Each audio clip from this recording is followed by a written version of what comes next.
ബേസിൽ ജോസഫും ടൊവിനോ തോമസും കേന്ദ്ര കഥാപാത്രങ്ങളായി എത്തി സൂപ്പർ ഹിറ്റ് ആയി മാറിയ ചലച്ചിത്രം അരുൺ അനിരുദ്ധനും പോൾ സെൻസ്കറിയെയും എഴുതി അരുൺ സംവിധാനം ചെയ്ത ചലച്ചിത്രം സിനിമ ഇപ്പോൾ സോണി ലിവിലൂടെ സ്ട്രീം ചെയ്യപ്പെടുന്നുണ്ട്.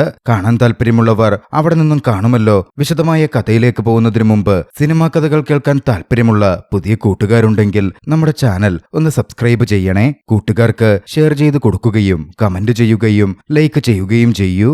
നമുക്ക് നേരെ വിശദമായ കഥയിലേക്ക് കടക്കാം. കഥ ആരംഭിക്കുന്നത് BCET കോളേജിൽ നിന്നുമാണ്. അവിടെയെന്ന് ആരോഹൻ എന്ന പേരിൽ ഒരു ഫെസ്റ്റ് നടക്കുകയായിരുന്നു. ജോസഫ് ഉമ്മനെന്നും മെറിനെന്നും പേരുള്ള 2 ഫൈനൽ ഇയർ വിദ്യാർത്ഥികളായിരുന്നു അതിന്റെ കോർഡിനേറ്റേഴ്സ്. മെറിൻ എഡിറ്ററായിട്ടുള്ള കോളേജ് മാഗസിനും അന്ന് പ്രകാശനം ചെയ്യാൻ തീരുമാനിച്ചിരുന്നു. ആരോഹൻ ഫെസ്റ്റിനിടയിലെ ഓട്ടങ്ങൾക്കൊടുവിൽ മെറിനും ജോസഫും കോളേജിലേക്ക് എത്തി. ഇരുവരും കമിതാക്കളുമാണ്. മെറിന്റെയും ജോസഫിന്റെയും ഫാമിലിക്ക് ഇക്കാര്യമൊക്കെയും അറിയാം. ആരോഹൻ ഫെസ്റ്റിലെ ഏറ്റവും വലിയ attraction Iron Fox heavy metal ബാൻഡിന്റെ പെർഫോമൻസ് ആയിരുന്നു. കുട്ടികളൊക്കെ വളരെ ആവേശത്തോടെ അതിനായി കാത്തിരിക്കുന്നുണ്ട്. ഒടുവിൽ പെർഫോമൻസ് ആരംഭിച്ചു. പക്ഷേ പാസ് വെച്ചുള്ള പെർഫോമൻസ് ആയിരുന്നിട്ടും ഫസ്റ്റ് ഇയേഴ്സ് കുട്ടികൾ അടക്കമുള്ള പലരും അകത്തേക്ക് കടക്കാൻ വേണ്ടി തിരക്ക് കൂട്ടി. അവരെ അകത്തേക്ക് കടക്കാൻ വേണ്ടി ഗേറ്റ് തുറക്കാൻ ജോസഫ് ചെന്നു. പക്ഷേ ഗേറ്റ് തുറന്നതും വളരെ വലിയ തള്ളിക്കയറ്റമാണ് ഉണ്ടായത്. ആ തിക്കിനും തിരക്കിലും ഇടയിൽപ്പെട്ട് വഴിയിൽ നിൽക്കുകയായിരുന്ന മെറിൻ താഴെ വീഴുകയും മെറിന്റെ ദേഹത്ത് ചവിട്ടിമെതിച്ച് കുട്ടികൾ കടന്നുപോവുകയും ചെയ്തു. മറ്റു 2 കുട്ടികളും സമാന രീതിയിൽ താഴെ വീണു. ഒടുവിൽ തിക്കും തിരക്കും അവസാനിച്ചപ്പോഴേക്കും ആ 3 കുട്ടികളും ഈ ലോകത്തോട് വിട പറഞ്ഞിരുന്നു. അത് വലിയ വിവാദമായി മാറി. തന്റെ കൺമുമ്പിൽ പ്രിയപ്പെട്ട കാമുകി മെറിൻ കൊല്ലപ്പെട്ടത് കണ്ട് ജോസഫ് ആകെ തകർന്നു പോവുകയും ചെയ്തു. പിന്നീട് വർഷങ്ങൾക്ക് ശേഷം BCET കോളേജിൽ അഡ്മിഷൻ നടക്കുകയാണ്. അന്നത്തെ ആരോഹൻ ഫെസ്റ്റിൽ നടന്ന സംഭവത്തെ തുടർന്ന് BCET കോളേജിൽ ഇപ്പോ ഫെസ്റ്റുകളോ മറ്റ് കലാപരിപാടികളോ എക്സ്ട്രാ കരിക്കുലർ ആക്ടിവിറ്റീസോ ഒന്നും തന്നെ അധികം നടത്താറില്ല. ആ കോളേജിലേക്കായിരുന്നു ജോസഫിന്റെ അനിയൻ സാംകുട്ടി അഥവാ സാംബോയ് കടന്നുവരുന്നത്. പള്ളിവക സ്കോളർഷിപ്പോടെയായിരുന്നു കോളേജിൽ സാംകുട്ടിക്ക് അഡ്മിഷൻ ലഭിച്ചതും. സിവിൽ എഞ്ചിനീയറിംഗ് ആണ് അവൻ തിരഞ്ഞെടുത്തത്. കോളേജിലെ അച്ഛൻ സാംകുട്ടിയോട് കാര്യങ്ങൾ പറഞ്ഞു. പള്ളിവക സ്കോളർഷിപ്പാണ്. സെമസ്റ്ററിൽ തോക്കുകയോ അറ്റൻഡൻസ് കുറയുകയോ ഒക്കെ ചെയ്ത സ്കോളർഷിപ്പ് റിവോക്ക് ആകും. പക്ഷേ സാംകുട്ടിക്ക് അതിലൊന്നും ഒരു കൂസലും ഉണ്ടായിരുന്നില്ല.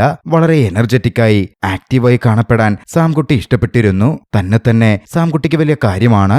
എന്താ സിവിൽ എഞ്ചിനീയർ എടുത്തത് എന്ന തരത്തിൽ അച്ഛൻ ചോദിച്ചപ്പോ കോൺക്രീറ്റ് മിക്സിങ്ങിന് നല്ലൊരു വിഭവം ഉണ്ടാക്കുന്ന രീതിയിൽ സാംകുട്ടി എക്സ്പ്ലെയിൻ ചെയ്തു. ആ വിവരണം കേട്ടാൽ തന്നെ ആർക്കും കോൺക്രീറ്റ് എടുത്ത് കഴിക്കാൻ തോന്നും. അത്തരമൊരു വിവരണം കോൺക്രീറ്റ് അങ്ങനെ ഇഷ്ടപ്പെട്ടതുകൊണ്ടാണ് താൻ സിവിൽ എഞ്ചിനീയറിംഗ് എടുത്തത് എന്നാണ് സാംകുട്ടി പറയുന്നത്. ഇതൊക്കെ കേട്ട് സാംകുട്ടിയുടെ അടുത്ത് അഡ്മിഷൻ ഇരിക്കാൻ മറ്റൊരു വിദ്യാർത്ഥിനി ഉണ്ടായിരുന്നു, സ്വാതി ആർ കൃഷ്ണ. സ്വാതിയെ കണ്ടതും സാംകുട്ടിക്ക് നന്നായി അങ്ങ് ഇഷ്ടപ്പെട്ടു. അവൾക്ക് മുമ്പിൽ മസിൽ പെരുപ്പിച്ചു കാട്ടിയും മറ്റും ഒരു ഹീറോയിക് ലുക്ക് പിടിക്കാൻ സാംകുട്ടി ശ്രമിച്ചു. പിന്നീട് അങ്ങോട്ടേക്ക് മൊത്തത്തിൽ ശ്വേതയുടെ ശ്രദ്ധ പിടിച്ചു പറ്റാൻ സാംകുട്ടി ശ്രമിക്കുന്നുണ്ടായിരുന്നു. ഇതിനിടയിൽ കൂട്ടത്തിലൊരു പയ്യനുമായി സാംകുട്ടി പരിചയപ്പെട്ടു, പ്രശാന്ത് അഥവാ പരശുവും സാംകുട്ടിയും വളരെ പെട്ടെന്ന് തന്നെ അടുത്ത സുഹൃത്തുക്കളായി. ശ്വേതയെ ഇംപ്രസ് ചെയ്യുന്ന കാര്യത്തിൽ പരശു സാംകുട്ടിയെ സഹായിക്കാനും ആരംഭിച്ചു. പക്ഷേ എല്ലാ തന്ത്രങ്ങളും നല്ല രീതിയിൽ പാളി. സിനിമാ ഡയലോഗ് അടിച്ച് ഒരു തവണ സ്വാതിയെ പ്രപ്പോസ് ചെയ്യാൻ സാംകുട്ടി ശ്രമിച്ചെങ്കിലും അത് നല്ല രീതിയിൽ പാളി. പിന്നീട് അങ്ങോട്ടേക്ക് ശ്വേതയെ കണ്ട ഒരു ടഫ് ലുക്ക് പരശുവിന്റെ നിർദ്ദേശപ്രകാരം സാംകുട്ടി മെയിൻറ്റെയിൻ ചെയ്യാൻ തുടങ്ങി. ഒരു വാട്ടവർ ആറ്റിറ്റ്യൂഡ്. അങ്ങനെ ചെയ്താൽ ഇത്രനാളും പിന്നാലെ നടന്ന വ്യക്തി പിന്നാലെ വരാത്തതുകൊണ്ട് ശ്വേത സാംകുട്ടിയുടെ പുറകെ വരും എന്നായിരുന്നു പരശു പറഞ്ഞത്. സാംകുട്ടി അത് മെയിൻറ്റെയിൻ ചെയ്യാൻ തുടങ്ങി. അങ്ങനെ നടക്കുന്നതിനിടയിലാണ് ഒരു ദിവസം സീനിയേഴ്സ് സാറന്മാരുമായിട്ട് സംസാരിക്കുന്ന ഒരു സംഭവത്തിനിടയിലേക്ക് സാംകുട്ടി എത്തിപ്പെടുന്നത്. സീനിയേഴ്സ് കോളേജിൽ വീണ്ടും ഫെസ്റ്റ് നടത്തുന്നതിനെപ്പറ്റി റിക്വസ്റ്റ് ചെയ്തുകൊണ്ടിരിക്കുകയായിരുന്നു. അധ്യാപകർ പക്ഷെ ഒരു തരത്തിലും അടക്കുന്നില്ല. ആകെ ഒരു ഓൺലൈൻ സുഡോക്കു ഫെസ്റ്റിനും മറ്റു ചില ചില്ലറ കാര്യങ്ങൾക്കും മാത്രമാണ് അവർ സമ്മതിച്ചിട്ടുള്ളത്. അറ്റൻഡൻസ് കട്ട് ചെയ്യുമെന്ന് പറഞ്ഞ് അധ്യാപകർ ഒന്ന് വിരട്ടിയതും സീനിയേഴ്സ് അവിടെ നിന്ന് പിരിഞ്ഞുപോയി. ഇത് കണ്ട് അവിടെ ഉണ്ടായിരുന്ന സ്വാതിയും കൂട്ടുകാരിയും തമ്മിൽ ഈ സീനിയേഴ്സ് എന്ത് കോമഡിയാ എന്ന മട്ടിൽ സംസാരിക്കുന്നുണ്ടായിരുന്നു. ഫെസ്റ്റ് ഒക്കെ നടത്താൻ കേപ്പബിളായ ആരാ ഉള്ളത് എന്ന തരത്തിലുള്ള സ്വാതിയുടെ ചോദ്യം സാംകുട്ടിയുടെ ചെവിയിലെത്തി. അതോടെ കേപ്പബിലിറ്റി തെളിയിച്ചാൽ സ്വാതിയുടെ മനസ്സിൽ കയറിപ്പറ്റാം എന്നൊരു ചിന്ത സാംകുട്ടിയുടെ ഉള്ളിലേക്ക് വന്നു. അതോടെ അതിനായുള്ള ശ്രമങ്ങൾ സാംകുട്ടി ആരംഭിച്ചു. അവൻ ആരോഹൻ ഫെസ്റ്റ് നടത്താൻ ഒരു റിക്വസ്റ്റ് ഓഫീസിൽ സമർപ്പിച്ചു. പക്ഷെ സാംകുട്ടിയുടെ ആ പ്രവർത്തനം സീനിയേഴ്സിന് തീരെ ഇഷ്ടപ്പെട്ടില്ല. അവനൊരു ഫസ്റ്റ് സെമസ്റ്റർ വിദ്യാർത്ഥിയാണല്ലോ. മാത്രമല്ല അതിന്റെ പേരിൽ അവർക്ക് നടക്കാനിരിക്കുന്ന ചെറിയ ആഘോഷങ്ങൾ വരെ നഷ്ടപ്പെടും എന്നൊരു ഭീതിയും സീനിയേഴ്സിന് വന്നിരുന്നു. അതുകൊണ്ട് തന്നെ ഓവർ സ്മാർട്ട് ആയതിന്റെ പേരിൽ സാംകുട്ടിയെ അവർ നന്നായിട്ടൊന്ന് കുടഞ്ഞു. ദേഷ്യപ്പെട്ട് സംസാരിക്കുന്നതിനിടയിൽ സാംകുട്ടിയുടെ ചേട്ടൻ കൊണ കാണിച്ച് 3 പേരെ കൊന്നേന്റിയ തങ്ങൾ ഈ അനുഭവിക്കുന്നത് എന്ന മട്ടിൽ സീനിയർ പറയുകയും ചെയ്തു. സാംകുട്ടിക്ക് അത് നന്നായിട്ട് കൊണ്ടിരുന്നു. ക്യാന്റീനിലായിരുന്നു സാംകുട്ടി ഉണ്ടായിരുന്നത്. സ്വാതിയും മറ്റും ആ ഇൻസിഡന്റ് ടീച്ചർ സാംകുട്ടിയെ വല്ലാതെ നോക്കിയപ്പോ സാംകുട്ടി ചെറുതായി പോയി. പിന്നീട് സെമസ്റ്റർ ബ്രേക്കിന്റെ സമയം സാംകുട്ടി നേരെ തൂത്തുക്കുടിയിലേക്ക് വണ്ടി കയറി. അവിടായിരുന്നു സാംകുട്ടിയുടെ ചേട്ടൻ ജോപ്പൻ അഥവാ ജോസഫ് ഇപ്പോൾ ജോലി നോക്കിക്കൊണ്ടിരുന്നത്. മെറിന്റെ മരണവും കോളേജിലെ ആ ഇൻസിഡന്റും ജോപ്പനെ വല്ലാതെ തകർത്ത് കളഞ്ഞിട്ടുണ്ട്. ആള് ഡിപ്രഷനിലായിരുന്നു. ചേട്ടന്റെ അവസ്ഥ സാംകുട്ടി നോക്കിക്കണ്ടു. താൻ കാരണം പിന്നീടുള്ളവർക്കും ഫെസ്റ്റ് ഒന്നും നടത്താൻ പറ്റാതെ പോയതിലുള്ള തന്റെ കുറ്റബോധവും വിഷമവും താൻ കടന്നുപോകുന്ന ദുഃഖവുമെല്ലാം അയാൾ മനസ്സ് തുറന്ന് സാംകുട്ടിയോട് പറഞ്ഞു. പലതരത്തിൽ സാംകുട്ടി ചേട്ടനെ സമാധാനിപ്പിക്കാൻ ശ്രമിച്ചു. തന്റെ ചേട്ടന്റെ ആ ഒരു അവസ്ഥയും മറ്റും സാംകുട്ടിയെയും വല്ലാതെ വേദനിപ്പിച്ചിരുന്നു. അടുത്ത ദിവസം അവിടെ നിന്നും മടങ്ങാനായി ഇറങ്ങുമ്പോ സാംകുട്ടി ഒന്ന് തീരുമാനിച്ചു. മുടങ്ങിപ്പോയ കോളേജ് ഫെസ്റ്റ് എങ്ങനെയും പുനരാരംഭിക്കണം. കോളേജിൽ ആരോഹൻ ഫെസ്റ്റ് നടത്തണം. തന്റെ കൂട്ടുകാരൻ പരശുവിനെ വിളിച്ച് അത് സീരിയസ് ആണെന്ന തരത്തിൽ സാംകുട്ടി പറയുകയും ചെയ്തു. പിന്നീട് അങ്ങോട്ടേക്ക് അതിനുവേണ്ടിയുള്ള സാംകുട്ടിയുടെ ശ്രമങ്ങളായിരുന്നു. കൂട്ടുകാരോടും വിദ്യാർത്ഥികളോടും സാംകുട്ടി ഫെസ്റ്റിനെ പറ്റി സംസാരിച്ചു. നോട്ടീസ് അടിച്ച് ആരും കാണാതെ വിതരണം ചെയ്തു. പലതവണ റിക്വസ്റ്റുകൾ എഴുതി. പക്ഷെ എന്നിട്ടും യാതൊരുവിധ ചലനങ്ങളും ഉണ്ടായില്ല. ഒരു ദിവസം സാംകുട്ടിയുടെ അച്ഛനും കൂട്ടുകാരനും ഇരുന്ന് സംസാരിക്കുകയായിരുന്നു. സാംകുട്ടി എപ്പോഴും തന്നെപ്പറ്റി വലിയ മതിപ്പുള്ളവനാണ്, സാംകുട്ടിയെ തനിക്ക് വലിയ കാര്യമാണ് എന്നായിരുന്നു കൂട്ടുകാരൻ പറഞ്ഞത്. പക്ഷേ സാംകുട്ടിയുടെ അച്ഛന് അങ്ങനൊരു അഭിപ്രായം ഉണ്ടായിരുന്നില്ല. സാംകുട്ടിക്ക് ബുദ്ധിയില്ലെന്ന തരത്തിൽ അവൻ എഞ്ചിനില്ല എന്ന മട്ടിൽ അയാൾ പറഞ്ഞു. അങ്ങോട്ടേക്ക് കടന്നു വന്ന സാംകുട്ടി അത് കേട്ടു. സാംകുട്ടി എതിർത്തൊന്നും പറഞ്ഞില്ല. മുറിയിൽ കയറി. കുറച്ചു കഴിഞ്ഞ് ദുഃഖത്തോടെ വാതിലടച്ചു. ഫെസ്റ്റിനായി ശ്രമിച്ച് വർഷങ്ങളങ്ങ് കടന്നുപോയി. ഒടുവിൽ സാംകുട്ടിയുടെ ഫൈനൽ ഇയർ എത്തി. 25 സപ്ലിയും അവനപ്പോൾ ഉണ്ട്. ഒടുവിൽ ആരോഹം നടത്താനുള്ള അറ്റകൈ പ്രയോഗം സാംകുട്ടി നടത്തി. ഇമോഷൻ വെച്ചിട്ടുള്ള ഒരു കളി. എല്ലാം നടക്കുമെന്ന പ്രതീക്ഷയിൽ വിനീത് ശ്രീനിവാസനുമായി നാളുകൾ ചാറ്റ് ചെയ്ത് വിനീത് ശ്രീനിവാസന്റെ ഒരു പ്രോഗ്രാം ആരോഹിനു വേണ്ടി അവൻ പറഞ്ഞുവെക്കുക പോലും ചെയ്തിരുന്നു. സാംകുട്ടിയുടെ ആ പ്ലാൻ സിമ്പിളായിരുന്നു. സാംകുട്ടി നിരവധി കുട്ടികളുടെ പേരിൽ പഴയ ആരോഹൻ ഫെസ്റ്റിൽ കൊല്ലപ്പെട്ട 3 വിദ്യാർത്ഥികളുടെ കുടുംബത്തിലേക്കും ഇമോഷണൽ ലെറ്റേഴ്സ് എഴുതി. അതിനെപ്പറ്റി സംസാരിക്കാൻ ആ പാരന്റ്സ് കോളേജിൽ വന്ന് പ്രിൻസിപ്പലിനെ കണ്ടു. കുട്ടികൾ എഴുതിയ കത്തുകളുടെ കാര്യം എടുത്തു പറഞ്ഞ് ആരോഹൻ ഫെസ്റ്റ് പുനരാരംഭിക്കണമെന്നും ഇല്ലെങ്കിൽ ഇപ്പോഴുള്ള കുട്ടികളുടെ പഴിമൊത്തം മരണപ്പെട്ടുപോയ തങ്ങളുടെ മക്കൾക്കായിരിക്കും വരിക എന്ന തരത്തിലും അവർ സംസാരിച്ചു. ആ സമയം ബുദ്ധിപൂർവ്വം തന്റെ ബർത്ത്ഡേ ആണെന്ന് പറഞ്ഞ് ഓഫീസിലേക്ക് കടന്നെത്തിയ സാംകുട്ടി ആരോഹൻ ഫെസ്റ്റിന്റെ കാര്യം ഉച്ചത്തിൽ പറഞ്ഞ് പ്രിൻസിപ്പലിന്റെ മുറിയിലേക്കും പ്രവേശിച്ചു. പ്രിൻസിപ്പൽ കാര്യം ചോദിച്ചപ്പോ തന്റെ കൂട്ടുകാരൻ പരശു ആരോഹൻ ഫെസ്റ്റും മറ്റു പരിപാടികളൊന്നും നടക്കാത്തതുകൊണ്ട് കോളേജ് വിട്ടുപോവാണ് എന്ന തരത്തിൽ അവൻ പ്രിൻസിപ്പലിനോട് പറഞ്ഞു. അത്രയും സപ്ലിയുള്ള പയ്യൻ പോവുകയാണെങ്കിൽ പോട്ടെ എന്ന മട്ടി പ്രിൻസിപ്പൽ പറഞ്ഞപ്പോ സാംകുട്ടി കളിമാറ്റി കളിച്ചു. കോളേജിന് നാക് അക്രഡിഷനിൽ A+ കിട്ടാതെ പോയതിന്റെ കാര്യം കോളേജിൽ എക്സ്ട്രാ കരിക്കുലർ ആക്ടിവിറ്റീസ് ഇല്ലാത്തതുകൊണ്ടാണെന്നും പ്രിൻസിപ്പൽ വിചാരിച്ചാൽ ഇതിൽ മാറ്റം കൊണ്ടുവരാം എന്നും വിദഗ്ധമായി സാംകുട്ടി പറഞ്ഞു വെച്ചു. വരാനിരിക്കുന്ന അടുത്ത ഫെസ്റ്റ് മരണപ്പെട്ട പഴയ വിദ്യാർത്ഥികളുടെ പേരിൽ ഡെഡിക്കേറ്റ് ചെയ്യണം എന്നും പറഞ്ഞ പാരന്റ്സിനെ കൂടി സാംകുട്ടി കയ്യിലെടുത്തു. പിന്നീടായിരുന്നു സയൻസ് ഫെസ്റ്റ് വന്നത്. അത്തവണ ഒരു concrete fire and gun Samkutty demo ആക്കി നിർമ്മിച്ചു. പക്ഷെ അതിന്റെ പ്രവർത്തന സമയത്ത് അത് നന്നായി പ്രവർത്തിച്ചില്ല. ഇതിനിടയിൽ ഏത് ഇലക്ട്രിസിറ്റിയും ബ്രേക്ക് ചെയ്യാൻ പറ്റുന്ന ഒരു ബ്രേക്കറും മറ്റു ചില സ്റ്റുഡൻസ് കണ്ടുപിടിച്ചിരുന്നു. FRI എന്നായിരുന്നു അതിന് പേരിട്ടതും. ആ സമയത്താണ് സന്തോഷത്തോടെ പരശു അങ്ങോട്ടേക്ക് ഓടി വന്നത്. ഒരു സന്തോഷ വാർത്തയുണ്ടെന്ന് പരശു പറഞ്ഞു. പിന്നാലെ മാനേജർ അച്ഛന്റെ അനൗൺസ്മെന്റും വന്നു. ആരോഹൻ അക്കൊല്ലം നടത്താൻ പോകുന്നു. നിരവധി കൂടിയാലോചനകൾക്കും മറ്റു കാര്യങ്ങൾക്കും ശേഷമാണ് കോളേജ് അധികൃതർ അക്കാര്യം തീരുമാനിച്ചിരിക്കുന്നത്.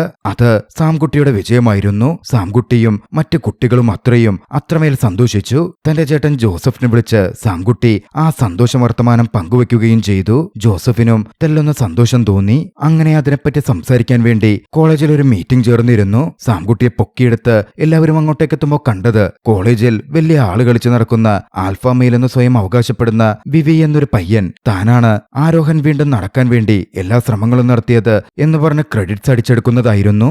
എന്തായാലും വിവിയെയും സ്വാതിയെയും മറ്റ് ചിലരെയും ആരോഹന്റെ പുതിയ കൺവീനേഴ്സും പ്രധാന നടത്തിപ്പുകാരുമാക്കാൻ ആ മീറ്റിംഗ് തീരുമാനിക്കുകയാണ്. പക്ഷേ സാമിന്റെ കൂട്ടുകാർ അത് കേട്ടു നിന്നില്ല. ചോദ്യം ചെയ്യാൻ അവർ മുമ്പോട്ടേക്ക് വന്നു. സാമാണെങ്കിൽ ഇതൊക്കെ കണ്ട് ഇമോഷണലായി കരഞ്ഞു പോവുക പോലും ചെയ്തിരുന്നു. എന്തു പറയണമെന്നറിയാതെ സാംകുട്ടി നിന്നപ്പോ അന്നാദ്യമായി സ്വാതി എഴുന്നേറ്റ് നിന്ന് സാംകുട്ടിക്ക് വേണ്ടി സംസാരിച്ചു.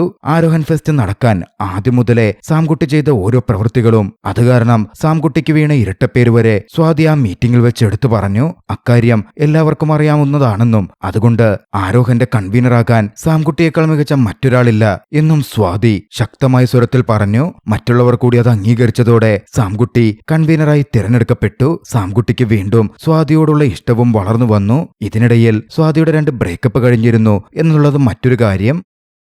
അങ്ങനെ ഫെസ്റ്റ് നടത്താനുള്ള ഡേറ്റും തീരുമാനിക്കപ്പെട്ടു. പക്ഷേ അതേ ഡേറ്റിന്റെ അന്ന് തന്നെയായിരുന്നു ആ നാട്ടിലെ ഒരമ്പലത്തിലെ ഉത്സവ പരിപാടികളും നടക്കാനിരുന്നിരുന്നത്. ഉത്സവ കമ്മിറ്റിയിൽ ഗായകനും മ്യൂസിക് കമ്പോസറും ഒക്കെ ആവാൻ ശ്രമിക്കുന്ന ഒരാളുണ്ടായിരുന്നു, ശ്രീകുട്ടൻ. എല്ലാവരും കുട്ടൻ എന്ന് വിളിക്കുന്ന വ്യക്തി. കുട്ടൻ ആദ്യമായി കമ്പോസ് ചെയ്ത അമ്മ പുതുപ്പേ എന്ന ഗാനം ആ വേദിയിൽ വെച്ച്, ഉത്സവത്തിന്റെ വേദിയിൽ വെച്ച് പാടാൻ കുട്ടൻ പദ്ധതിയിട്ടിരുന്നു. പക്ഷേ കുട്ടൻ വോയിസ് ടെസ്റ്റ് ചെയ്യുമ്പോഴേ അതുവഴി വന്ന ഫെസ്റ്റിന്റെ അനൗൺസ്മെന്റ് അത് മുടക്കി. കുട്ടന് തന്നെ ദേഷ്യം തോന്നിയെങ്കിലും കുട്ടൻ ഒന്നടങ്ങി. കുട്ടന്റെ ഗാനമേള നടക്കുന്ന അതേ സമയത്തായിരുന്നു വിനീത് ശ്രീനിവാസിന്റെ പ്രോ ഷോ ആരോഹൻ ഫെസ്റ്റിൽ നടക്കാനിരുന്നിരുന്നത്. അത് തങ്ങൾക്ക് പണിയാകുമോ എന്ന തരത്തിൽ കുട്ടന്റെ ആളുകൾ ചോദിച്ചപ്പോ അതൊന്നുമില്ലെന്ന് പറഞ്ഞ് കുട്ടൻ ഒഴിഞ്ഞു. അഗ്നിവേശ് എന്ന റിയാലിറ്റി ഷോ സിംഗറായ പയ്യന്റെ പരിപാടി കൂടിയായിരുന്നു കുട്ടന്റെ ഗാനമേളയ്ക്കൊപ്പം അന്നവിടെ സംഘടിപ്പിച്ചിരുന്നത്. കുട്ടന്റെ ഭാര്യയ്ക്ക് കുട്ടന് വലിയ കാര്യമാണ്. കുട്ടന് ഒരു പഴയകാലമുണ്ടായിരുന്നു. വിവാഹശേഷം ഭാര്യയുടെ അഭിപ്രായപ്രകാരവും മറ്റുമാണ് കുട്ടൻ അതിൽ നിന്നൊക്കെ മാറി നിലവിലിപ്പോ ഒരു ഗായകനാകാനുള്ള തീവ്ര പരിശ്രമത്തിൽ നടക്കുന്നത്. കോളേജിലാകട്ടെ കോളേജ് ഫെസ്റ്റിന്റെ കാര്യം നല്ല രീതിയിൽ മുമ്പോട്ട് പോവുകയാണ്. റോബോട്ട് പ്രദർശനവും കാർ റാലിയും മറ്റ് പരിപാടികളും ഒക്കെയുണ്ട്. കുട്ടികൾ വലിയ ത്രില്ലിലുമാണ്. എല്ലാവരുടെയും മുന്നിൽ സാംകുട്ടിയും ഒരു സ്റ്റാറായി മാറുന്നുണ്ടായിരുന്നു. സാംകുട്ടിയോട് ദേഷ്യമുള്ള വിവിയും കൂട്ടുകാരും അവിടെ ഉണ്ടെങ്കിലും അവരും ഇപ്പോൾ ഫെസ്റ്റിന്റെ ഭാഗമായി നല്ല രീതിയിലുള്ള കാര്യങ്ങളിലും മറ്റുമാണ്. പ്രധാനമായും അവർ ഒരു ഫ്ലാഷ് മോബായിരുന്നു അവതരിപ്പിക്കാനിരുന്നത്. തല്ലാൻ വരുന്ന പോലെ ഓടിവന്ന ശേഷം അവർ നൃത്തച്ചുവടുകൾ വെക്കും. സാംകുട്ടിയും സംഘവും അത് നോക്കിക്കാണുകയും ചെയ്തു. വിനീത് ശ്രീനിവാസിന്റെ പരിപാടിക്ക് ഏതാണ്ട് 10 ലക്ഷം രൂപയോളം ചെലവുണ്ട്. സ്വാതിയുടെ അച്ഛന് ഒരു മാർബിൾ കടയുണ്ടായിരുന്നു. പരസ്യം ചെയ്യാമെന്ന് പറഞ്ഞ് 5 ലക്ഷം രൂപ അദ്ദേഹത്തിൽ നിന്നും സാംകുട്ടി വാങ്ങി. സ്വാതിയായിരുന്നു അതിന് സാംകുട്ടിയെ സഹായിച്ചത്. അങ്ങനെ കാര്യങ്ങളൊക്കെ നല്ല രീതിയിൽ മുന്നോട്ടു പോവുകയാണ്. അങ്ങനെ ഫെസ്റ്റിവലിലെ അനൗൺസ്മെന്റ് കൂടിയായ റാലിയുടെ സമയമെത്തി. ഒരു വശത്ത് നിന്ന് ആഡംബരപൂർണമായി ഫെസ്റ്റ് റാലി കിക്ക് ഓഫ് ചെയ്യപ്പെട്ടു. കുട്ടികൾ വലിയ ആഘോഷത്തിൽ. റോബോട്ടും മറ്റും ആ റാലിയിലുണ്ട്. അതേ സമയമായിരുന്നു മറുവശത്ത് മാമലശ്ശേരി അമ്പലത്തിലെ തൃക്കൊടിയേറ്റ് ഘോഷയാത്രയും കടന്നു വന്നുകൊണ്ടിരുന്നത്. വഴിയിൽ വെച്ച് രണ്ട് സംഘവും തമ്മിൽ ചെറിയൊരു കശപിശയൊക്കെ ഉണ്ടായി. ഇതിനിടയിലാണ് ഘോഷയാത്രയിൽ പോയ ഒരു ചേച്ചിക്ക് തലകറങ്ങുന്നു, വെള്ളം തരാമോ എന്ന മട്ടിൽ സ്വാതിയോടും മറ്റും ചോദിക്കുന്നത്. സ്വാതി അത് സാംകുട്ടിയോട് ചോദിച്ചു. സാംകുട്ടി ആകട്ടെ വെള്ളം നോക്കുന്നതിനിടയിൽ പാടാൻ വന്ന ഗായക പ്രതിഭ അഗ്നിവേശ് വെള്ളം കുടിച്ചു നിൽക്കുന്നത് കണ്ടു. അഗ്നിവേശിന്റെ കയ്യിൽ നിന്നും വെള്ളം വാങ്ങാൻ സാംകുട്ടി ചെന്നതും പിള്ളേരുടെ പരിപാടി കാരണം ആകെ ദേഷ്യത്തിൽ നിന്നിരുന്ന കുട്ടന്റെ കൂട്ടാളികളായ ആളുകളിലൊരാൾ അതിലിടപെട്ടു. സാംകുട്ടിയെ മാറ്റി നിർത്തി. സാംകുട്ടി ഒന്ന് മാറി നിന്നതും മുമ്പ് സാംകുട്ടി സെക്യൂരിറ്റി ചുമതല ഏൽപ്പിച്ചിരുന്ന സാംകുട്ടിയുടെ കൂട്ടത്തിൽ ഒരു പയ്യൻ വന്ന് സാംകുട്ടിയെ തള്ളി മാറ്റിയവനെ ചവിട്ടി. അതോടെ അവന്മാർ സാംകുട്ടിയെ മർദ്ദിക്കാൻ മുന്നിട്ട് വന്നു. സാംകുട്ടി ഒരു തരത്തിൽ അവരെ തടഞ്ഞു നിർത്താൻ നിൽക്കുമ്പോഴാണ് വിവിയും സംഘവും ഫ്ലാഷ് മോബുമായി വരുന്നത്. ആയുധങ്ങളും എടുത്ത് ഓടിവരുന്ന അവർ കുറച്ച് മുന്നിട്ട് വന്നതും അതൊക്കെ താഴെയിട്ട് ഫ്ലാഷ് മോബ് കളിക്കാൻ തുടങ്ങി. ഇതൊക്കെ കണ്ടുനിന്ന അമ്പല കമ്മിറ്റിയിലെയും മറ്റും ആളുകളാകട്ടെ അവരെ കളിയാക്കുന്ന പോലെ കരുതി വലിയൊരു സംഘട്ടനത്തിന് തുടക്കമിട്ടു. പിന്നെ അവിടെ നടന്നത് നിയന്ത്രിച്ചു നിർത്താൻ സാംകുട്ടിക്ക് കഴിഞ്ഞതേയില്ല. വിവിയുടെ സംഘവും കോളേജിലെ കുട്ടികളും കുട്ടന്റെ സംഘവും നാട്ടുകാരുമായി മടികൂടി. ഇതിനിടയിൽ തടയാൻ വന്ന കുട്ടനും നല്ല രീതിയിൽ മർദ്ദനമേറ്റു. കുട്ടൻ പക്ഷേ ആരെയും തിരിച്ചടിച്ചില്ല, ക്ഷമയോടെ നിന്നതേയുള്ളൂ. ഈ സമയത്താകട്ടെ കോളേജ് കുട്ടികളുടെ കയ്യിലുണ്ടായിരുന്ന റോബോട്ടിന്റെ കൺട്രോളിംഗ് ഡിവൈസ് നഷ്ടപ്പെടുകയും അത് താഴെ വീഴുകയും ചെയ്തു. നിയന്ത്രണം വിട്ട് റോബോട്ട് മുന്നോട്ടേക്ക് നീങ്ങി. ഒടുവിലത് അമ്പലത്തിലെ പ്രദക്ഷിണ വീതിയിൽ ഉണ്ടായിരുന്ന രാവണന്റെ വലിയ പ്രതിമയ്ക്ക് മുമ്പിലെത്തി. റോബോട്ടിന്റെ കൈ നീണ്ടിടിച്ചു. രാവണന്റെ 10 തലകളിൽ ഒന്ന് ആകാശത്തേക്ക് പറന്നുയർന്നു. ഞെട്ടലോടെ സാംകുട്ടി അത് നോക്കി നിന്നു. ഇതിനിടയിൽ കുട്ടനെ പിടികൂടാനും മാറ്റിക്കൊണ്ടുപോകാനുമായി അങ്ങോട്ടേക്ക് ഓടി വന്നിരുന്ന കുട്ടന്റെ ഭാര്യ മറ്റൊരാളുമായി കൂട്ടിയിടിച്ച് താഴെ വീണു. കുട്ടന്റെ ഭാര്യയുടെ ദേഹത്തേക്കായിരുന്നു റോബോട്ട് ഇടിച്ചതും നിയന്ത്രണം വിട്ട രാവണന്റെ പ്രതിമ മറഞ്ഞു വീണത്. എല്ലാവരും ചേർന്ന് പെട്ടെന്ന് പ്രവർത്തിച്ചതുകൊണ്ട് വലിയ പരിക്കുകളില്ലാതെ കുട്ടന്റെ ഭാര്യ രക്ഷപ്പെട്ടു. പക്ഷേ അവരുടെ കാലിൽ അത്യാവശ്യം പരിക്കേൽക്കുകയും ചെയ്തു. സാംകുട്ടിയും സംഘവും പോലീസ് സ്റ്റേഷനിലെത്തി. വിവിയെ അവന്റെ അമ്പ വന്ന് തല്ലിയിറക്കി കൂട്ടിക്കൊണ്ടുപോയി. സാംകുട്ടിയുടെയും മറ്റും പാരന്റ്സിനെ വിളിച്ചു വരുത്താൻ SI മണിച്ചൻ വന്നു പറഞ്ഞു. പ്രോഷോ മുടങ്ങും എന്ന ടെൻഷനിലായിരുന്നു സാംകുട്ടിയും മറ്റും. മറുവശത്ത് ആശുപത്രിയിലാകട്ടെ അവിടെ നടന്ന പ്രശ്നങ്ങളുടെ പേരിൽ എല്ലാവരും കുട്ടനെ കുറ്റപ്പെടുത്തി. കുട്ടനും കുട്ടന്റെ ഗ്യാങ്ങും കാരണമാണ് അവിടെ ആ പ്രശ്നമുണ്ടായത് എന്നാണ് മറ്റ് കമ്മിറ്റിക്കാർ പറയുന്നത്. പോരാത്തതിന് പാടാൻ വന്നിരുന്ന മാസ്റ്റർ അഗ്നിവേശ് അവിടെ നിന്ന് പോവുകയും ചെയ്തു. അന്ന് രാത്രിയിലെ പരിപാടി അതോടെ കുളമായിരിക്കുകയാണ്. ഇതിനിടയിൽ ആശുപത്രിയിലുണ്ടായിരുന്ന കുടുംബക്കാരുകൂടി കുട്ടനെ മോശം രീതിയിൽ കുത്തി സംസാരിച്ചതും കുട്ടന്റെ നിയന്ത്രണം വിട്ടു. ദേഷ്യത്തിൽ കുട്ടൻ പുറത്തേക്ക് നടക്കാൻ തുടങ്ങി. ഇതേസമയം മറുവശത്ത് പോലീസ് സ്റ്റേഷനിൽ SI മണിച്ചനെ മണിയടിച്ച് അവിടെ നിന്ന് കോളേജിലേക്ക് പോകാൻ നിൽക്കുകയായിരുന്നു സാംകുട്ടിയും കൂട്ടുകാരും. അപ്പോഴാണ് അടി നടന്ന വീഡിയോ ദൃശ്യങ്ങളിൽ നിന്നും ഞെട്ടലോടെ ഒരു കോൺസ്റ്റബിൾ ഒരു കാര്യം മനസ്സിലാക്കുന്നത്. അവർ ആ തല്ലിയിരിക്കുന്നത് അതിൽ ഒരാൾ കുട്ടനാണ്. വിവരം അറിഞ്ഞതും SI മണിച്ചനും ഞെട്ടി. പിന്നാലെ മണിച്ചൻ കുട്ടനാരാണെന്ന കാര്യം വെളിപ്പെടുത്തി. കുട്ടൻ ശ്രീകുട്ടൻ. പക്ഷേ അയാൾക്ക് മറ്റൊരു പേര് കൂടിയുണ്ട്, തോട്ടക്കുട്ടൻ. മുമ്പ് കുട്ടൻ ഒരു ഗുണ്ടയായിരുന്നു. പക്ഷെ കല്യാണശേഷം ഭാര്യയും കുടുംബവുമായി കയ്യില് ജപിച്ച ചരടൊക്കെ കെട്ടി പാട്ടും മറ്റുമായി മാത്രം കുട്ടൻ മുമ്പോട്ടേക്ക് പോവുകയായിരുന്നു. ആ കുട്ടനുമേലാണ് അവർ കൈവച്ചിരിക്കുന്നത്. മറുവശത്ത് കുട്ടനാകട്ടെ ദേഷ്യത്തിൽ നടന്നു നീങ്ങുകയായിരുന്നു. തന്റെ കയ്യിൽ കെട്ടിയിരുന്ന ജപിച്ച ചരടുകൾ കുട്ടൻ കത്തികൊണ്ട് മുറിച്ചു മാറ്റി. പുറത്തിറങ്ങിയ കുട്ടൻ ദേഷ്യത്തിൽ നേരെ കോളേജിലേക്ക് വെച്ച് പിടിച്ചു. കോളേജിലെത്തി അവിടുണ്ടായിരുന്ന ഫെസ്റ്റിന്റെ ഭാഗമായ പലതും തല്ലിത്തകർത്ത് അവിടുണ്ടായിരുന്ന റോബോട്ടിന്റെ തല പിഴുതെടുത്ത് അവിടെ നിന്ന് പോന്നു. കുട്ടനെ തടയാൻ ആർക്കും തന്നെ സാധിച്ചില്ല. സാംകുട്ടിക്കും അത് നോക്കി നിൽക്കാനേ പറ്റിയുള്ളൂ. എന്തായാലും കുഴപ്പമില്ലാതെ അതങ്ങ് കടന്നുപോയി. ഫെസ്റ്റ് നല്ല രീതിയിൽ മുമ്പോട്ടേക്ക് പോകട്ടെ എന്ന് സാംകുട്ടിയും കരുതി. അടുത്ത ദിവസമായിരുന്നു വിനീത് ശ്രീനിവാസന്റെ പ്രോ ഷോ ഉള്ളത്. തലേന്ന് രാത്രി കുട്ടനും സ്വാതിയും ഒന്നിച്ചു നിന്ന് സംസാരിച്ചു. താനീ ചെയ്യുന്നതത്രയും തന്റെ സഹോദരന് വേണ്ടിയിട്ടാണെന്ന സത്യം സാംകുട്ടി അന്ന് സ്വാതിയോട് വെളിപ്പെടുത്തി. സാംകുട്ടി എത്രമേൽ ഇമോഷണൽ ആണെന്നും നല്ലൊരു മനുഷ്യനാണെന്നും സ്വാതി തിരിച്ചറിയുക കൂടിയായിരുന്നു. മിറിന്റെ പപ്പയെക്കൊണ്ട് സാംകുട്ടി തന്നെ ജോസഫിനെ വിളിപ്പിച്ചിരുന്നു. ഫെസ്റ്റിൽ വെച്ച് മിറിനെന്ന് തയ്യാറാക്കിയ മാഗസിൻ പ്രദർശനം ചെയ്യാൻ സാംകുട്ടി തീരുമാനിച്ചിട്ടുണ്ട്. അങ്ങോട്ടേക്ക് സാംകുട്ടി വിളിച്ചാൽ ഒരുപക്ഷെ ജോസഫ് വരില്ല. അതുകൊണ്ടായിരുന്നു മിറിന്റെ പപ്പയെക്കൊണ്ട് ജോസഫിനെ സാംകുട്ടി വിളിപ്പിച്ചത്. ആദ്യം പറ്റില്ലെന്നൊക്കെ പറഞ്ഞെങ്കിലും മിറിന്റെ പപ്പ വിളിച്ചതുകൊണ്ട് ജോസഫ് വരാൻ തീരുമാനിച്ചു. അങ്ങനെ അടുത്ത ദിവസം പുലർച്ചെ ഷോയ്ക്കായി വിനീത് ശ്രീനിവാസൻ വിമാനത്താവളത്തിൽ വന്നിറങ്ങി. അപ്പോഴാണ് കൂട്ടുകാരൻ ഷാൻ റഹ്മാനെ കാണുന്നത്. ഇരുവരും ഒന്നിച്ചു പോവാമെന്ന് തീരുമാനിച്ചു. സാംകുട്ടിയാകട്ടെ നേരത്തെ വന്ന് എയർപോർട്ടിന് മുന്നിൽ കാത്തുനിന്നെങ്കിലും സമയം കുറെ വൈകിട്ടും വിനീത് വരുന്നുണ്ടായിരുന്നില്ല. അതോടെ വിനീതിനെ ഏർപ്പാടാക്കിയ ഒരാളെ വിളിച്ചപ്പോ വിനീത് ശ്രീനിവാസൻ ഇന്റർനാഷണലാണ് വരുന്നതെന്നറിഞ്ഞു. അതോടെ വണ്ടിയെടുത്ത് അവർ ഇന്റർനാഷണൽ അറൈവലിലേക്ക് പുറപ്പെട്ടു. പോകുന്ന വഴിക്കാണ് വണ്ടിയോടിച്ചിരുന്ന കൂട്ടുകാരൻ വിനീത് ശ്രീനിവാസനെ കുട്ടനും മറ്റുള്ളവരും ചേർന്ന് മറ്റൊരു വണ്ടിയിൽ കൊണ്ടുപോകുന്നത് താൻ കണ്ടു എന്ന് പറയുന്നത്. അതോടെ കുട്ടനും ഗ്യാങ്ങും പരിപാടി കുളമാക്കാൻ വേണ്ടി വിനീത് ശ്രീനിവാസനെ തട്ടിക്കൊണ്ടുപോകുന്നതാണ് എന്ന് മനസ്സിലാക്കിയ സാംകുട്ടിയും മറ്റും അവരുടെ വാഹനത്തിന് പിന്നാലെ വെച്ചുപിടിച്ചു. പക്ഷെ അതിലൊരു ഫലവും ഉണ്ടായില്ല. കുട്ടനും സംഘവും വിനീതിനെയും ഷാനിനെയും ഭീഷണിപ്പെടുത്തി തട്ടിക്കൊണ്ടുപോയി. തടയാൻ ശ്രമിച്ച സാംകുട്ടിക്ക് നെഞ്ചിനിട്ട് ഒരു ചവിട്ടും കിട്ടി. ഇതിനിടയിൽ പോലീസിനെ വിളിക്കാൻ വിനീത് ഒരു ശ്രമം നടത്തിയെങ്കിലും കുട്ടൻ ഇടപെട്ട് അത് തടഞ്ഞു. അതോടെ SI മണിച്ചനെ വെറുതെ ഒന്ന് പരിചയപ്പെടാൻ വിളിച്ചതാണ് എന്ന മട്ടിൽ പറഞ്ഞായിരുന്നു വിനീത് ഫോൺ വെച്ചത്. SI മണിച്ചന് അത് വലിയ കാര്യമായി. സ്റ്റേഷനിൽ വെച്ച് കൂടെയുള്ള പോലീസുകാരോട് മണിച്ചൻ അതിനെപ്പറ്റിയൊക്കെ സംസാരിക്കുകയും ചെയ്തു. ആ സമയത്താണ് വിനീത് ശ്രീനിവാസനെ കുട്ടനും സംഘവും തട്ടിക്കൊണ്ടുപോയി എന്ന് കംപ്ലൈന്റ് ചെയ്യാൻ വേണ്ടി സാംകുട്ടിയും മറ്റും സ്റ്റേഷനിലേക്ക് എത്തുന്നത്. പക്ഷെ കുറച്ചു മുമ്പ് വിനീത് നേരിട്ട് മണിച്ചനെ വിളിച്ചതാണല്ലോ. മാത്രമല്ല അമ്പലപരിപാടിയിലെന്ന് വിനീത് പാടുമെന്ന് പറഞ്ഞ് കുട്ടൻ ഭീഷണിപ്പെടുത്തി വിനീതിനെ കൊണ്ട് ഒരു ക്ലിപ്പ് പുറത്തുവിട്ടിട്ടുമുണ്ട്. അത് മറ്റു പോലീസുകാർ കണ്ടിട്ടുമുണ്ട്. അതുകൊണ്ട് സാംകുട്ടിയും മറ്റും പറയുന്നത് വിശ്വസിക്കാൻ പോലീസുകാർ തയ്യാറായില്ല. ഒടുവിൽ അവർ നിർബന്ധിച്ചപ്പോ SI മണിച്ചൻ വിനീതിന്റെ ഫോണിലേക്ക് വിളിച്ചു. പക്ഷേ കുട്ടന്റെയും മറ്റും കസ്റ്റഡിയിലായതുകൊണ്ട് കുട്ടൻ പറയുന്ന പോലല്ലാതെ മറുപടി പറയാൻ വിനീതിന് സാധിക്കുമായിരുന്നില്ല. താൻ സേഫാണെന്ന മട്ടിൽ വിനീത് SI മണിച്ചനോട് പറഞ്ഞതും മണിച്ചൻ സാംകുട്ടിയെയും മറ്റും അവിടെ നിന്ന് പറഞ്ഞയച്ചു. സാംകുട്ടി ആകെ അങ്കലാപ്പിലായി. എന്തു ചെയ്യുമെന്നറിയാത്ത അവസ്ഥ. മറുവശത്ത് കുട്ടൻ തന്റെ അമ്മ പതപ്പെന്ന പാട്ടും പാടി അന്ന് വൈകുന്നേരം അമ്പലത്തെ ഗാനമേളയിൽ തന്റെ കൂടെ പാടണം എന്ന് വിനീത് ശ്രീനിവാസനെ പറഞ്ഞ് പേടിപ്പിച്ചുകൊണ്ടിരിക്കുകയാണ്. ആദ്യം വിനീത് ശ്രീനിവാസൻ അതിനെ എതിർത്തെങ്കിലും കുട്ടൻ വലിയ രീതിയിൽ അവരെ ഭീഷണിപ്പെടുത്തിയപ്പോ വിനീത് അതിന് വഴങ്ങി. കുട്ടന്റെ ഈ അതിക്രമമൊക്കെ മുറിയിൽ കടന്ന ഭാര്യ കേൾക്കുന്നുണ്ടായിരുന്നു. ഭാര്യ വിളിച്ച് കുട്ടന്റെ പ്രവർത്തികളെ ചോദ്യം ചെയ്തു. പക്ഷേ കുട്ടന് തന്റെ പ്രവർത്തികൾ നിർത്താൻ ഒരു ഭാവവും ഉണ്ടായിരുന്നില്ല. വലിയ രീതിയിൽ കുട്ടന് തന്റെ ഈഗോ ഹർട്ടായി കഴിഞ്ഞിരുന്നു. പക്ഷേ ഗാനമേളയ്ക്ക് പാടണമെങ്കിൽ തന്നെ ഫീഡ്ബാക്ക് സ്പീക്കർ അടക്കം വേണമെന്ന് പറഞ്ഞപ്പോ അതൊന്നും കുട്ടന് മനസ്സിലാവുന്നുണ്ടായിരുന്നില്ല.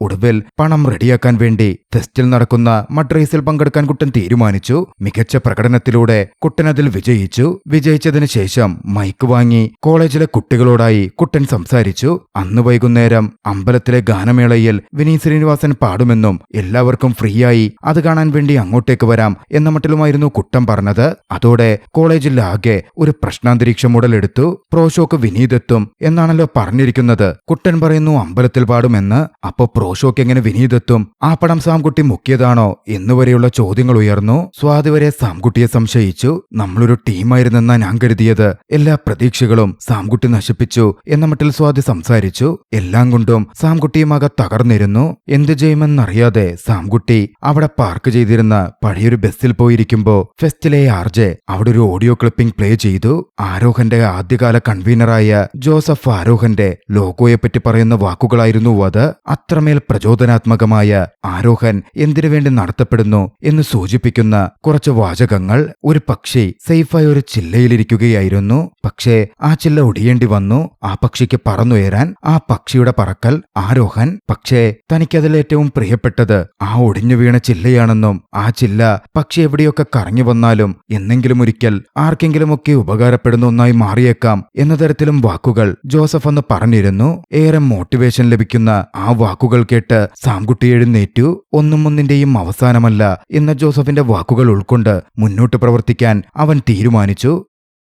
ആദ്യം അവൻ സ്വാതിക്കടുത്തു ചെന്ന് സത്യങ്ങൾ പറയാതിരുന്നതിന് സ്വാതിയോട് ക്ഷമ ചോദിച്ചു. ആരുടെയും മുമ്പിൽ താൻ പ്രൂവ് ചെയ്യാനല്ല ഇതൊന്നും ചെയ്യുന്നതെന്നും ഒരാളുടെ ചിരി കാണാൻ വേണ്ടി മാത്രമാണെന്നും ഒരിക്കൽ കൂടി അവൻ പറഞ്ഞു വെച്ചു. കൂട്ടത്തിൽ വന്ന ധൈര്യത്തിന്റെ പുറത്ത് തനിക്കിപ്പോഴും അവളോട് പ്രണയമുണ്ട് എന്ന സത്യവും സാംകുട്ടി വെളിപ്പെടുത്തി. അക്ഷരാർത്ഥത്തിൽ ഞെട്ടലോടെയായിരുന്നു സ്വാതി ഇതൊക്കെ കേട്ടത്. പരിപാടി താൻ എങ്ങനെയും നടത്തുമെന്ന് പറഞ്ഞാണ് സാം അന്ന് അവിടുന്ന് പോയത്. പിന്നാലെ സാംകുട്ടി കുട്ടനെ വിളിച്ച് വിനീത് ശ്രീനിവാസന്റെ ഷോ തങ്ങൾ തന്നെ നടത്തും എന്ന തരത്തിൽ വെല്ലുവിളിച്ചു. പിന്നാലെയായിരുന്നു പോലീസ് കുട്ടന്റെ അടുത്തേക്ക് എത്തുന്നത്. അത് മുൻകൂട്ടി കണ്ട കുട്ടൻ അവിടുന്ന് വിനീതിനെയും ഷാനിനെയും മാറ്റി. സാംകുട്ടിയും മറ്റും പറഞ്ഞ കാര്യത്തിൽ സംശയം തോന്നിയായിരുന്നു കുട്ടന്റെ അടുത്തേക്ക് പോലീസ് എത്തിയത്. കുട്ടൻ അത് വിദഗ്ധമായി മാറ്റി. ബിസ്മി ഹോട്ടലിൽ വിനീത് ശ്രീനിവാസൻ മട്ടൻ കഴിക്കാൻ പോയിരിക്കുകയാണ് എന്ന തരത്തിൽ പറഞ്ഞു. പോലീസ് വിളിച്ചു ചോദിച്ചപ്പോ നേരത്തെ വിനീതിനെ കൊണ്ടുവിളിച്ച് അവിടെ ഒരു സീറ്റ് കുട്ടൻ ബുക്ക് ചെയ്യിപ്പിച്ചിരുന്നതിനാൽ അങ്ങോട്ടേക്ക് അദ്ദേഹം വരുമെന്ന് പറഞ്ഞിട്ടുണ്ട് എന്ന മറുപടിയായിരുന്നു ലഭിച്ചത്. അതോടെ കുട്ടനെയും കൂട്ടി ബിസ്മി ഹോട്ടലിലേക്ക് പോലീസ് പുറപ്പെട്ടു.